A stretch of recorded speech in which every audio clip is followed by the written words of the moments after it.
Welcome to the Football Parliament podcast, your one stop destination for all your football debates, discussions, and opinions. Today, we are going to talk about a legendary coach who has returned to his former club, Real Madrid. Real Madrid is a club which has a different aura altogether.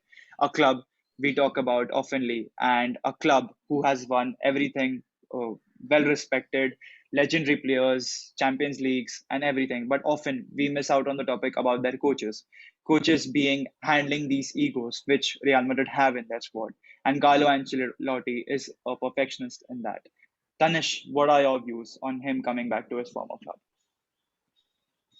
Yeah, actually, I was very impressed by Florentino Perez's decision to actually bring back Carlo Ancelotti because everyone was expecting either an Antonio Conte or a Mauricio Pochettino to come back to come to Real Madrid. But to be very honest, Ancelotti's appointment is the perfect appointment to kind of help Real Madrid through this transitional phase that they're in, uh, and to also remember that they have been hugely successful under Carlo Ancelotti. They were very good defensively. They were very well coached attacking side as well.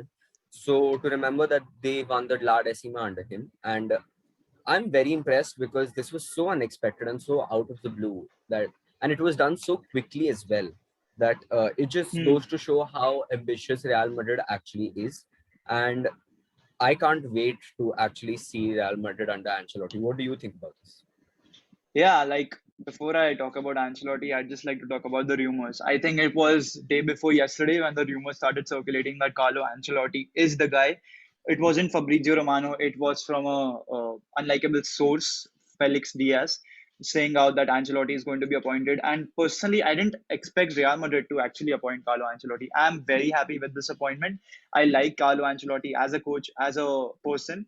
I mean, because he's very sweet. He's known to be very calm and stuff. So I really like him. His tactics are also very good. But the thing is that is he still the man for the job? Because we can clearly see his Everton spell. I mean, they were 10th in the Premier League, and people are actually saying that Carlo Ancelotti really wanted a change of scenes because Everton weren't going to play European football or even contest in the Premier League. So he's actually saved his career. That's what people are saying, but I don't agree with it.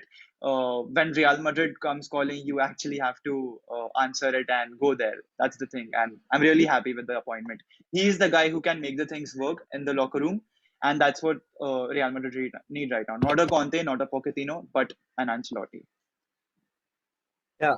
Also, your thoughts on Alaba coming to Madrid now? Everyone knows that he's a mega signing, although he is a free deal. But he won the sextuple with Bayern Munich just last year, and Yeah. in all honesty, he's a very good centre back. And with Sergio Ramos and most probably Rafael Varane both leaving the club, do you think Alaba's signing was one something that Ancelotti would have liked, or would he have gone for some other player? Actually, looking at Ancelotti, you would think that he would have wanted to stick with Ramos and Varane for a year or two because he's the guy who doesn't really, need mega signings, big star players coming in. He works with the squad he has. He's got no problems with Real Madrid not spending. He can make a great deal out of the squad. They can be successful in Spain and probably go further in the Champions League stages, further being after the post quarters or something like that. Alaba's signing, I think it's a great signing. He's a versatile player. He can play at central defensive midfield. He can play at left back, left wing back. Some people say he also plays at left wing. I don't know. Even center back, he's a very good center back. And he'll add a lot of depth to the squad. I mean, Madrid's left back problems has been there for quite a while. I mean, Marcelo is very good attacking, but a weak defender kind of at the moment. Folon Mendy is a very strong defender, but a weak attacker, and Miguel Gutierrez is still a kid. He needs to grow. So David Alaba is the perfect appointment. I don't think he will play at centre back. Madrid will go for another defender in the summer transfer window if both Ramos and Varane leave, not just one leaving. So let's see what exactly happens. Let's see what Ancelotti brings to the club. Obviously, it's not the same play style he had in the first spell at Real Madrid, but let's see what happens. So, according to you, what do you think Ancelotti? Who do you think rather Ancelotti would like at the club as his first 2 or 3 signings this summer? See, we've seen Ancelotti and his love for James Rodriguez. I mean, he took him to Bayern and took him to Everton, but that's not happening this time. I mean, the club has really made it clear that James Rodriguez can't come back to the club. It's over. He should stay at Everton and do whatever. So he's not coming. Moreover, Ancelotti isn't the guy who will demand a lot of players, and Real Madrid needed a manager like that. I mean, Zidane was also demanding, a bit demanding because he couldn't do the same work Ancelotti can do with the squad. Uh, I think they will go for a defender. Pau Torres should be the likable target if Varane and Ramos both leave. And I personally want Pau Torres. I'm a big fan of the guy. He won the UEFA Europa League with Villarreal. A key player, definitely for Villarreal. I want to see him at Real Madrid. He's really very good, a good aerial threat, very good in tackling, interceptions, blocks, and everything. You can clearly see his statistics. The other player Carlo Ancelotti would want, and the Real Madrid board also want, is Houssem Aouar from Olympique Lyon. He's a target. He's a left central midfield, potential replacement for Toni Kroos, who's going to be 32 now. And probably Carlo Ancelotti would want a attacker, a very good goal scoring left winger or a winger in general. So these three players, these three positions have all been sorted out. So what do you think the system he might go with at Real Madrid? See, for the past couple of years, we have seen Real Madrid play in a 4-4-2 diamond or a 4-3-3. This season was the first time where we saw a 3-5-2. Let's see what Carlo Ancelotti gets in the club. I mean, Real Madrid's defensive line is really strong, even with Ramos or not being. We could clearly see Nacho stood up, Militao stood up when it mattered. Varane is still there, but let's see what happens to him. The defensive line is still okay, not a problem where we have concern. The attack is the real problem here because it's all been coming from Karim Benzema, not much help from Hazard because he's been injured. Asensio had a rough season too, and same can be said for the young Brazilian duo of Vinicius and Rodrigo. So I think he will be the guy who will sort out the attacking issues Real Madrid have been facing. Let's see what happens. So I think that he will go with a 4-2-3-1 simply because how he likes to play with the cam and how he wants to get the best out of his attacking players. I don't Hmm. know who he might go with at the cam position. Maybe Isco might face a potential revival. Who knows? Like he has been pushed to the fringes under Zidane. Maybe Hmm. Ancelotti is the man who gets the best out of him. But on the other hand, I think 4-2-3-1 screams Ancelotti. It's Ancelotti out and out. Or maybe if he wants to go defensive, he can go with a 4-2-2-2. So which we saw with Everton. But Real Madrid and Everton are completely different prospects.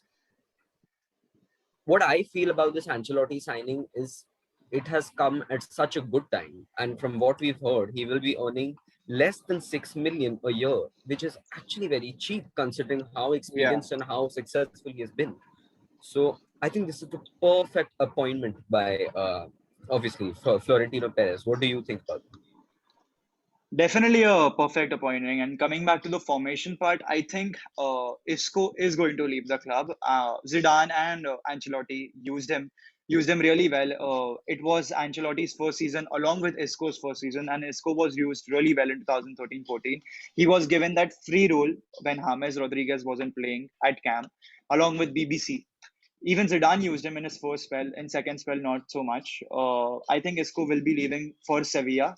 That is the rumor that Sevilla are interested in signing him.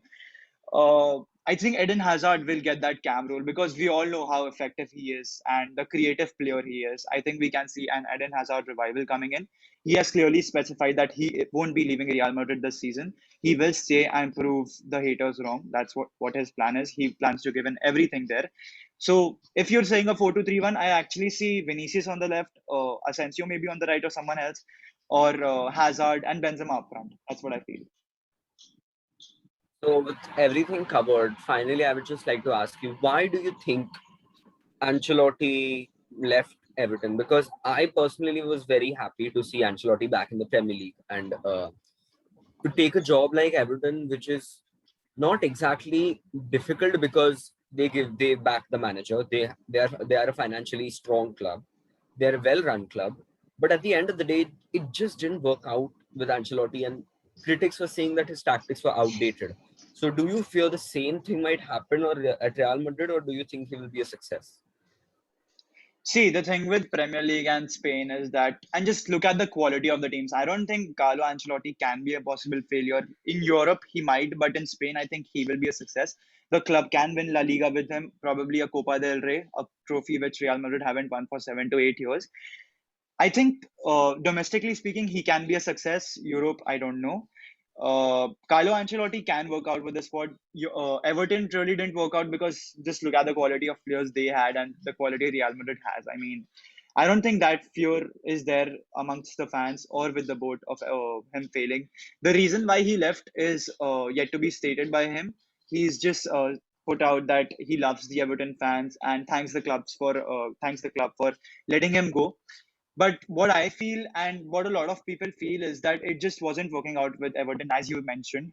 Plus, the thing was that Everton really didn't have a great future project which could please Ancelotti to stay. Plus, the club finished 12th and 10th in his 2 seasons at Everton. So I think even he wanted a change of scenes. That's why. So I guess that's it. And thank you for watching. And please like, share, and subscribe. And go ahead. That's the video for today, guys. You can check us out on Spotify or Apple Podcasts. We will come back with another video regarding this, talking about how it works out. That's the video for today. Bye.